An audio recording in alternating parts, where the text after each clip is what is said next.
यदि किसी को हिंदी या संस्कृत में ऑनलाइन ट्यूशन की आवश्यकता हो तो वो मुझसे संपर्क कर सकते हैं। पाठ 16 विद्या महिमा एव एवच अर्थ भिन्नता। विद्या महिमा का अर्थ है विद्या की महिमा। इस पाठ में हम एव और एव इन दोनों शब्दों के अर्थ में क्या भिन्नता है इसको हम समझेंगे। एव का अर्थ होता है ही और इव का अर्थ होता है के समान, यानी कि उसी की तरह। तपो विद्या च विप्रस्य निश्रेयस्करं परम तपसा किल विषम हन्ति विद्ययामृतम अश्नुते। तपो यानी कि तपस्या करना। विद्या इसका अर्थ तो आप जानती हैं, च माने और, विप्रस्य ब्राह्मण के, काके की कुछ भी आ सकता है, षष्ठी विभक्ति है। निश्रेयस्करम निकृष्टता को, तो तप और विद्या ब्राह्मण की निकृष्टता को यानी कि दुर्भाग्य को नष्ट करती है। अर्थात कहने का मतलब है कि ब्राह्मण के लिए विद्या और तप दोनों ही श्रेयस्कर हैं। क्यों? क्योंकि विद्या उसके दुर्भाग्य को दूर करती है। तपसा, तप किल्विषम माने पाप को, हंति माने नष्ट करती है। विद्याया अमृतम अश्नुते, विद्या अमृतम अश्नुते में यहाँ संधि विच्छेद है, इसको लिखेंगे विद्या प्लस ये जो एस बना हुआ है इसको कहेंगे अमृतम, अ पढ़ा जाएगा एस को, अमृतम, और जो अंतिम म है उसके नीचे हलंत लगा देंगे, प्लस अश्नुते। अब इसका अर्थ है विद्या अमृतम माने अमरता का, अश्नुते माने भूख कराती है। अब पूरे श्लोक का अर्थ एक बार देख लेंगे। तप और विद्या ब्राह्मण के लिए बहुत श्रेयस्कर है। क्यों?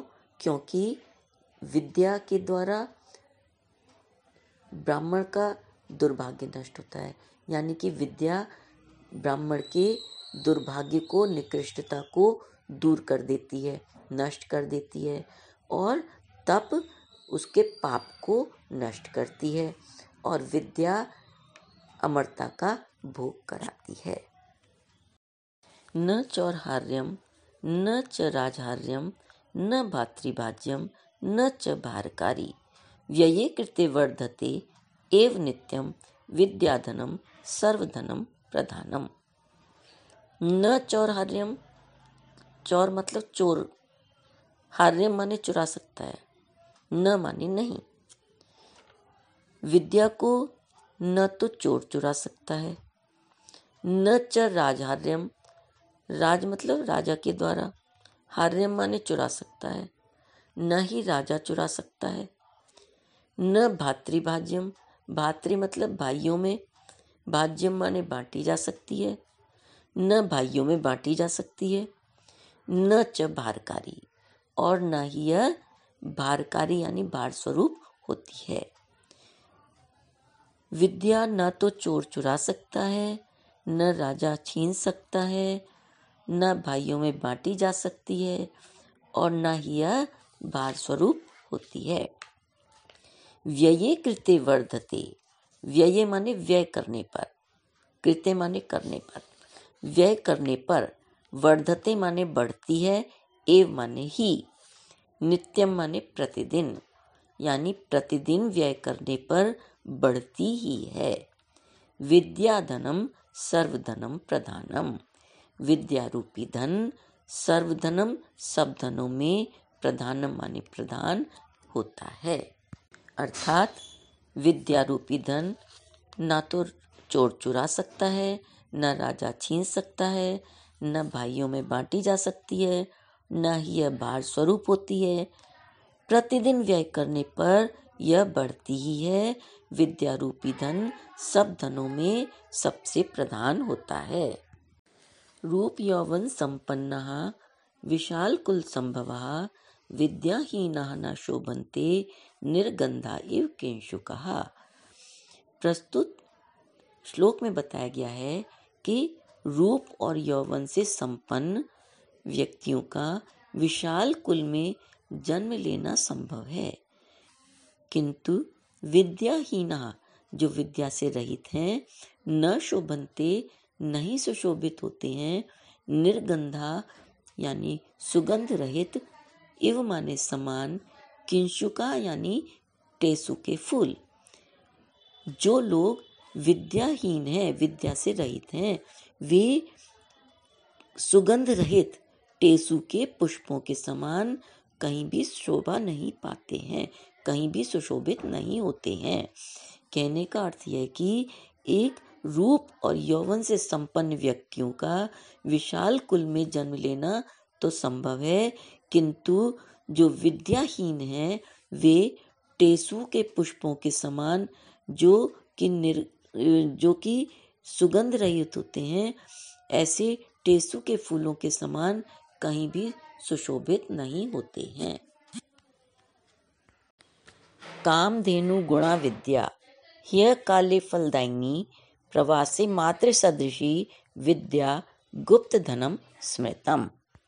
ह्य काले का अर्थ है विपत्ति के समय में विद्या कामधेनु गाय के समान फल देने वाली होती है। प्रवासे मात्र सदृशी, प्रवासे यानी कि विदेश में, मात्र माता के सदृशी माने समान, विदेश में माता के समान होती है। विद्या गुप्त धनम स्मृतम, विद्या को स्मृतम माने स्मृतियों में गुप्त धन कहा गया है। गुप्त धन यानी छिपा हुआ धन कहा गया है। शीलम परहितासक्तिरनुत्सेकः क्षमा धृति अलोभश्चेति विद्यायाः परिपाकोज्ज्वलम फलम। यहाँ पर पहले संधि विच्छेद देखेंगे। परहित प्लस आसक्ति प्लस अनुत्सेकः। दूसरा देखेंगे अलोभश्चेति में अलोभः प्लस च प्लस इति। नेक्स्ट परिपाकोज्ज्वलम, परिपाकः प्लस उज्ज्वलम। शीलम माने शीलता यानी सहनशीलता जिसको कहते हैं। परहित दूसरों का कल्याण। आसक्ति माने अनुरक्ता यानी कि परहित की भावना, दूसरों के कल्याण की भावना। अनुत्सेक माने विनम्रता। क्षमा, धृति माने धैर्य। अलोभ माने निर्लोभता यानी कि जिसमें कोई लालच न हो। च माने और, इति माने ऐसा। विद्याया विद्या के। परिपाक माने पके हुए या पूरे। उज्ज्वलम माने श्रेष्ठ। फलम माने फल।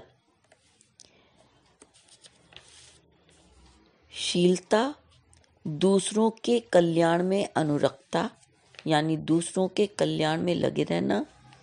विनम्रता, क्षमा, धैर्य और निर्लोभता विद्या के पके हुए श्रेष्ठ फल हैं। मातेव रक्षति पितेव हितम नियुक्ति कांतेव चाभिर्मयति अपनीय खेदम कीर्तिम च दिक्षु विमला वितनोति लक्ष्मीम किम किम न साध्यति कल्पलते विद्या। हम यहाँ पर पहले संधि विच्छेद करेंगे। मातेव माता प्लस इव। पितेव पिता प्लस इव। कांतेव कांता प्लस इव। चाभिर्मयत्यपनीय। च प्लस अभिर्मयति प्लस अपनीय।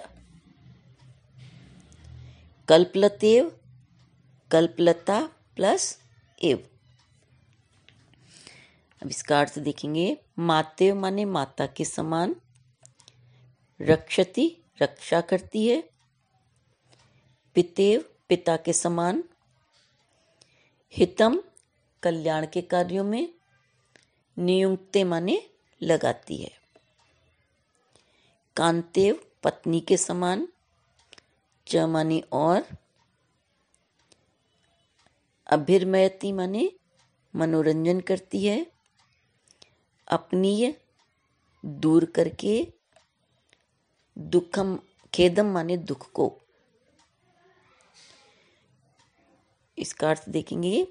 विद्या माता के समान रक्षा करती है, पिता के समान कल्याण के कार्यों में लगाती है और पत्नी के समान दुख को दूर करके मनोरंजन करती है। कीर्तिम च दिक्षु विमला। विमला माने उज्जवल, कीर्ति को यश को, दिक्षु माने दिशाओं में, वितनोति माने फैलाती है, लक्ष्मी माने समृद्धि, यानी लक्ष्मी धन को कहा जाता है। जो बहुत धनवान होता है उसे समृद्ध कहा जाता है। तो विद्या उज्जवल यश को और समृद्धि को चारों दिशाओं में फैलाती है। किम किम क्या क्या, न साध्यति नहीं सिद्ध करती है, कल्पलतेव कल्पलता के समान विद्या, यानी कि विद्या कल्पलता के समान क्या क्या नहीं साधती है। येषाम न विद्या न तपो न दानम ज्ञानम न शीलम न गुणो न धर्म ते मर्त्य लोके भुवि भारभूता मनुष्य रूपेण मृगाश्चरन्ति। यहाँ पर संधि विच्छेद करेंगे। मृगाश्चरन्ति, मृगाहा, मृगाहा में विसर्ग आएंगे प्लस चरन्ति। येषाम जिनके, जिनके पास, न विद्या न तो विद्या है, न तपो न ही जो तप करते हैं, न दानम न दान करते हैं, ज्ञानम जिनके पास ज्ञान नहीं है, शीलम जिनके पास न शीलता है, न गुणो न गुण है, न धर्मो न धर्म का कोई कार्य करते हैं। जिनके पास न विद्या है, न तप करते हैं, न दान करते हैं, न ज्ञान है, न शीलता है, न गुण है, न ही कोई धर्म का कार्य करते हैं, ते माने वे मर्त्य लोके मृत्यु लोक में यानी मनुष्य लोक में, भुवि भार भूता, भुवि माने पृथ्वी पर, भार के भूता माने समान है। वे लोग मृत्यु लोक में यानी मनुष्य लोक में भूमि पर भार के समान हैं। मनुष्य रूपेण मृगाश्चरन्ति और मनुष्य के रूप में मृगा माने पशुओं के समान विचरन्ति यानी कि विचरण करते हैं।